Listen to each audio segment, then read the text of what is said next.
Welcome to Phantom of the Indie Review.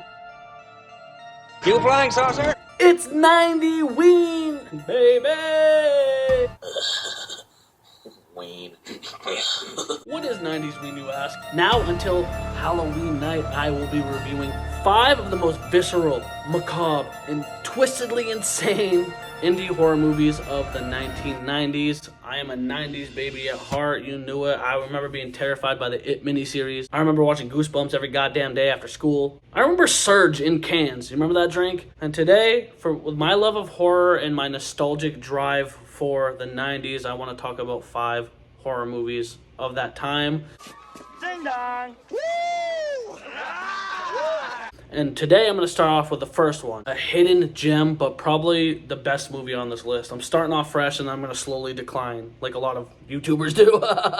Probably one of the biggest Tim Burton, Johnny Depp collaborations a lot of people are unaware of. And that is 1994's Ed Wood. Did someone say Edward? Like Edward Scissorhands? I love that movie, dude. Tim Burton classic. You said this one was underrated. I said Ed Wood, not Edward. Ed Wood? Ed Wood what? Do you pay attention to shit I say anymore, Bon Johnson? Ed Wood word. Ed knows words. Ed goes forward. Ed works. Ugh. Fucking Bon Johnson, go away! But Ed Wood is one of the most beautifully captured pieces of an era. Fuck, why am I wearing this shirt? So essentially this movie takes place in 1952. And B-movie filmmaker extraordinaire Ed Wood. Dude, B-movie? Was Seinfeld himself or the bitch fucks the bee, dude? Bon Johnson, I said B-movies. Not a fucking movie about bees. Oh my god, that movie flopped like your mama did in my bed last night, Shotty. I love B-movie. I'm sorry, but I'm not talking about the B-movie. I'm talking about B-tier movies on the ranking list much. Kind of like that gangly-ass haircut you got. That's a B-tier haircut. It could be fire, but you got too much of long bangs. B-movies? Like, this is an ABC movie, so ABCD. So FUG or I'll fuck you up, okay? Is struggling to insert himself into the film industry. And Johnny Depp portrays this character so viscerally and well. Like, I've never been a tremendous Johnny Depp fan, but when he really, for me, like, I know how loved he is and I'm not knocking him, but when he hits it hard. I think his performance as Ed Wood is one of the most entertaining in a long time. Ed Wood almost perfectly defines the term of a cult classic filmmaker. Oh my god, guy, take a shot for every time this dude says Ed Wood. You'll get drunk. Yeah, take a shot of fucking cyanide rat poison for me, Bubba. How's about that for fun? How's about that for a fucking game? Every time you run your mouth, take a fucking shot of bleach. My boy Eddie specialized in genre-defying low-budget science fiction movies. Notably the film Glenn or Glenda, which has a heavy inspiration on the shitface character from Chucky. Very much so, he has an amateur, campy, bad production quality, a lot of technical errors. I feel like he was just a filmmaker that had very little knowledge on making film, but had the passion and creativity to try, so that translated into that B tier. Perfect. Do you know anything about film production? Well, I like to think so. This movie deep dives heavily into Ed Wood's career and life and his personal trials and his intimacies and insecurities. Martin Landau is in this movie and he portrays an aging Boris Karloff who, after his success of Dracula... Oh, bro, you were slower than snail piss, dude. You're supposed to be a movie reviewer and you accidentally called Bela Lugosi Boris Karloff. Get it through your 6th goal. Do some fucking research before you review a movie. I fucked up and accidentally... And all these fantastical features...